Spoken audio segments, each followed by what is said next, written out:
Hey guys, welcome back to my channel. तो आज के इस वीडियो में मैं आपको एक्सप्लेन करने वाली हूँ 2024 में आई मूवी अद्भुत।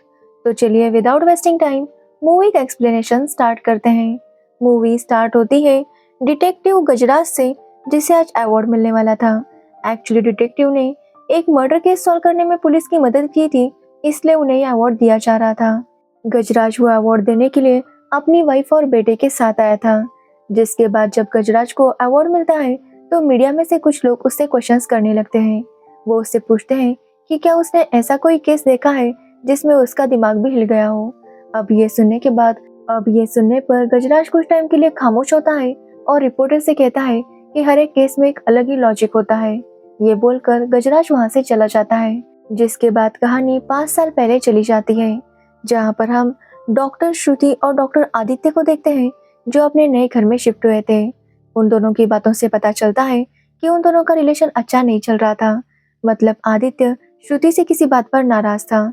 श्रुति जब आदित्य के करीब जाने की कोशिश करती है तो आदित्य उसे रोक देता है और सोने चला जाता है। तो वही हम श्रुति को देखते हैं, जैसे घर में अजीब सी चीजें फील हो रही थी। अब दूसरे दिन आदित्य हॉस्पिटल जाता है तो वही श्रुति अपने घर के कामों में लग जाती है। वो जब मिक्सर पर कुछ कर रही थी तो उसका मिक्सर अपने आप चालू हो गया था। ये देखकर श्रुति काफी डर जाती है और वो स्विच ऑफ कर देती है, लेकिन फिर भी उसका मिक्सर अपने आप चालू हो रहा था।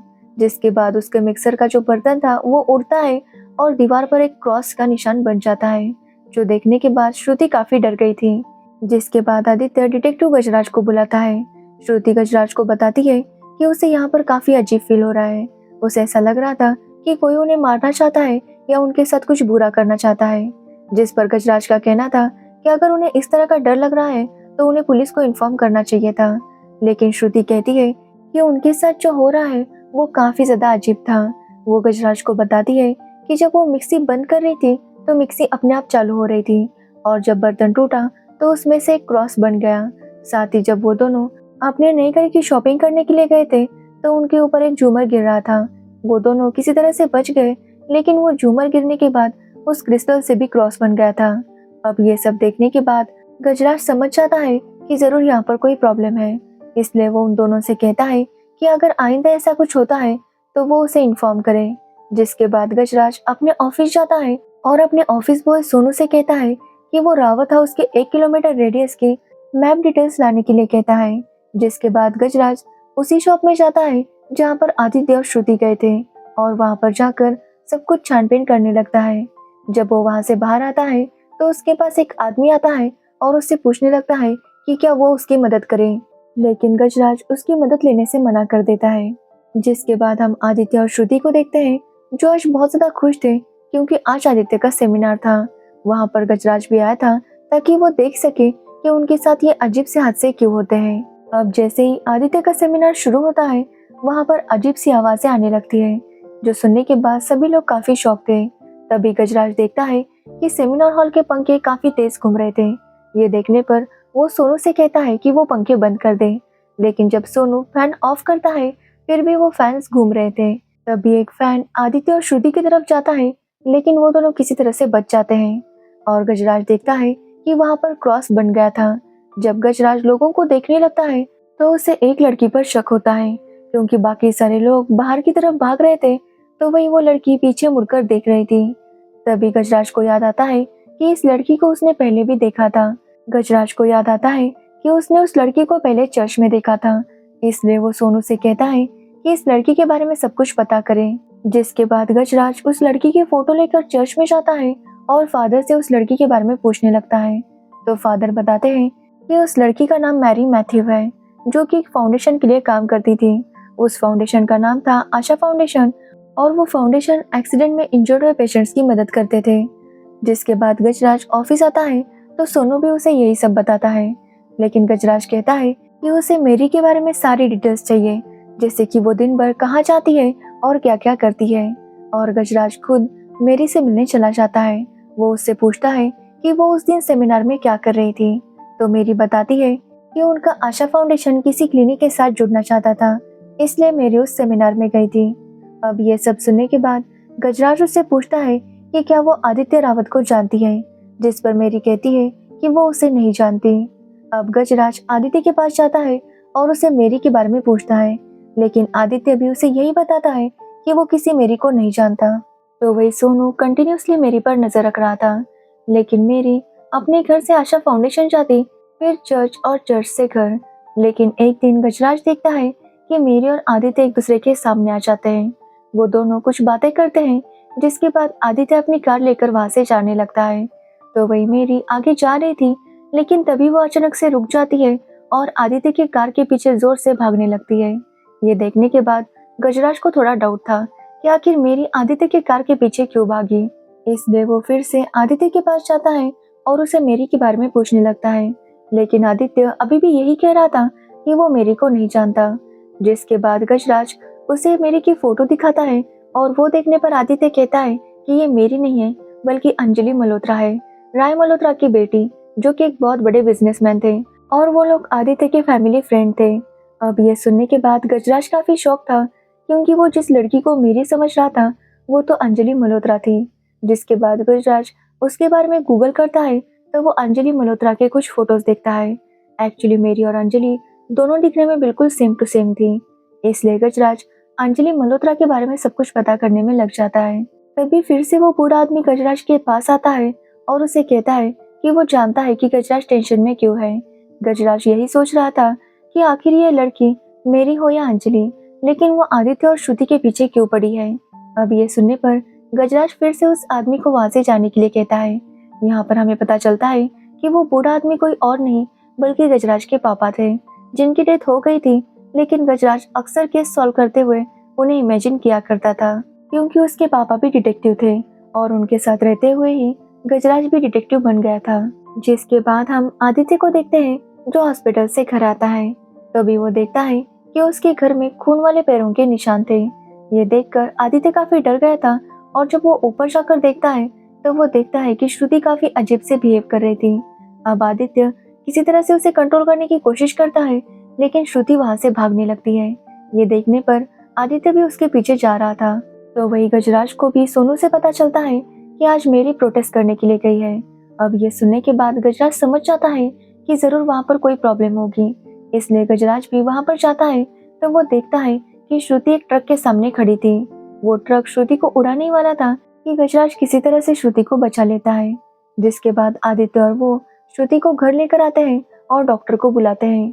तब आदित्य गजराज को बताता है कि श्रुति डिप्रेशन में है और इसी तरह से कभी कभी उसे पैनिक अटैक्स आया करते हैं।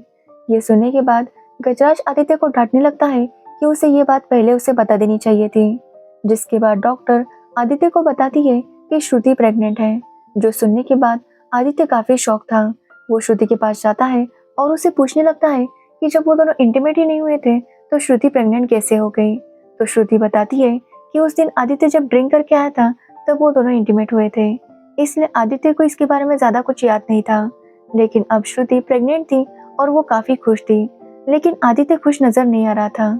और ये देखकर श्रुति अपना सर दीवार पर पटकने लगती है। जो देखने के बाद आदित्य काफी डर जाता है, क्योंकि ऐसा लग रहा था कि श्रुति के अंदर किसी की आत्मा थी। अब श्रुति काफी भयानक रूप ले चुकी थी, इसलिए आदित्य काफी जोर से उसका नाम लेता है। जिसके बाद फाइनली श्रुति नॉर्मल हो जाती है। जिसके बाद हम गजराज को देखते हैं, जो अंजलि के एक फ्रेंड से मिलने जाता है। अंजलि की फ्रेंड बताती है कि कुछ सालों पहले वो लोग एक पार्टी में गए थे। अंजलि एक लड़के से प्यार करती थी, लेकिन उसी पार्टी में उसने देखा कि वो लड़का किसी और के साथ इंटीमेट हो रहा था। ये देखने के बाद अंजलि का दिल टूट गया और वो शराब पीते हुए अपने घर जाने लगी। और तभी अंजलि के कार का एक ट्रक के साथ एक्सीडेंट हो गया, जिसमें अंजलि को काफी ज्यादा चोट लगी थी। जब उसकी फ्रेंड उसके घर पर पहुंची तो उसके घर वालों ने बताया कि अंजलि एलए चली गई है। जिसके बाद फिर कभी उसका अंजलि के साथ कांटेक्ट नहीं हुआ। अब ये सुनने के बाद गजराज सोनू से कहता है कि वो पुलिस स्टेशन जाकर अंजलि के एक्सीडेंट की पूरी रिपोर्ट लेकर आए। जब सोनू वो रिपोर्ट लेकर आता है और गजराज को रिपोर्ट पढ़कर सुनाने लगता है, जिसके बाद हमें पता चलता है कि उस रात जब अंजलि का एक्सीडेंट हुआ था तो उसे काफी ज्यादा चोट आई थी, इसलिए ट्रक वाला खुद अंजलि को लेकर हॉस्पिटल गया था। लेकिन न ही उस ट्रक वाले के खिलाफ कोई कंप्लेंट फाइल हुई थी और न ही उस रिपोर्ट में ये मेंशन था कि अंजलि ने शराब पी थी। ये सब देखने के बाद गजराज समझ जाता है कि ये रिपोर्ट बदली गई है, इसलिए वो असली बात जानने के लिए अंजलि के पापा से मिलने जाता है। पहले तो अंजलि के पापा उसे ये बता रहे थे कि अंजलि उस एक्सीडेंट के बाद एलए चली गई थी, लेकिन गजराज उन्हें कहता है कि वो जानता है कि मेरी और अंजलि एक ही है और अगर उन्होंने सच नहीं बताया तो वो उसका डीएनए टेस्ट करवाएगा। जिसके बाद अंजलि के पापा बताते हैं कि एक्सीडेंट के बाद अंजलि का चेहरा बुरी तरह से खराब हो गया था, इसलिए उन्होंने अंजलि को एलए भेजा जहाँ पर उसकी ट्रीटमेंट हो गई।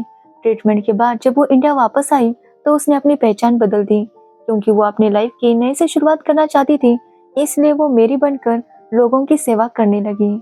साथ ही गजराज को ये भी पता चला था कि अंजलि के एक्सीडेंट के बाद उसकी ट्रीटमेंट किसी और ने नहीं बल्कि आदित्य ने की थी, और अगर ऐसा है तो फिर भी आदित्य को अंजलि क्यों मारना चाहती है। इसलिए वो डिसाइड करता है कि वो आदित्य और अंजलि को आमने सामने लाएगा। वो जाकर ये बात श्रुति और आदित्य को बताता है तो वो दोनों भी मान जाते हैं। जिसके बाद वो उन दोनों को लेकर चर्च आता है जहाँ पर अंजलि भी आया करती थी। पहले तो अंजलि वहाँ से चुपचाप जाने लगती है, लेकिन बाद में वो वापस आती है और आदित्य को काफी चोट पहुंचाने लगती है। ये देखने के बाद श्रुति चिल्लाती है और जैसे ही श्रुति चिल्लाती है अंजलि वहां से भाग जाती है और वो बहुत ज्यादा रोने लगती है। अब ये देखने के बाद भी गजराज समझ नहीं पा रहा था कि आखिर अंजलि ने आदित्य पर हमला क्यों किया, जबकि आदित्य ने उसकी ट्रीटमेंट की थी। जिसके बाद गजराज उसी लोकेशन पर जाता है जहाँ पर अंजलि का एक्सीडेंट हुआ था। वहां पर वो अपने पापा को भी इमेजिन कर रहा था, जो गजराज से कह रहे थे कि उसने अब तक सबकी स्टोरी सुनी है, लेकिन ट्रक ड्राइवर की स्टोरी अभी तक उसने नहीं सुनी। जिसके बाद गजराज ट्रक ड्राइवर से मिलता है और उससे उस रात के बारे में सब कुछ पूछने लगता है। तो ट्रक ड्राइवर बताता है कि जब वो ट्रक चला रहा था तब उसने कुछ भी शराब नहीं पी थी। उसने देखा कि एक लड़की गाड़ी चलाते हुए आ रही थी, लेकिन उसकी कार बिल्कुल भी उसके कंट्रोल में नहीं थी। ये देखने के बाद ट्रक ड्राइवर ने अपना ट्रक रोक लिया और वो कार उसके ट्रक से आकर टकराई। जिसके बाद उसने देखा कि उस लड़की को काफी ज्यादा चोट लगी थी और ये देखकर वो उस लड़की को हॉस्पिटल लेकर गया। उससे अगले दिन पता चला कि लड़की अब ठीक है। ये जानने के बाद वो अपने घर वापस आया तो उसे पता चला कि उसे जॉब से निकाला गया है। वो ट्रक ड्राइवर कहता है कि उसने उस लड़की की मदद की थी, फिर भी उसके साथ उन्होंने ऐसा किया। जिसके बाद गजराज हॉस्पिटल जाता है तो वो देखता है कि रूम नंबर 11 की लाइट ब्लिंक हो रही थी, इसलिए वो उस रूम के अंदर जाता है तो वहाँ पर भी क्रॉस था। ये देखने के बाद गजराज को थोड़ा सा डाउट आता है। जिसके बाद गजराज और छानबीन करने लगता है और उसे थोड़ी सच्चाई पता चल जाती है, इसलिए वो श्रुति को कॉल करके इन्फॉर्म करता है कि वो हॉस्पिटल ना जाए, लेकिन श्रुति उसकी बात नहीं सुनती और आदित्य के साथ हॉस्पिटल चली जाती है, क्योंकि आज उनके लिए बहुत बड़ा दिन था। जिसके बाद गजराज भी हॉस्पिटल आता है तो वो देखता है कि श्रुति और आदित्य के साथ वहाँ पर अंजलि के पापा भी थे।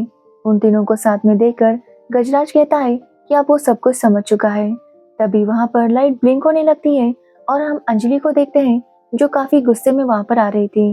ये देखने के बाद अंजलि के पापा उसे समझा रहे थे कि उन्होंने कुछ भी गलत नहीं किया, लेकिन अंजलि उनके ऊपर अटैक करने लगती है। जिसके बाद वो आदित्य के ऊपर अटैक करती है। ऐसा लग रहा था कि वो आदित्य को मारना चाहती थी, लेकिन तभी वो रुक जाती है और श्रुति के पीछे पड़ जाती है।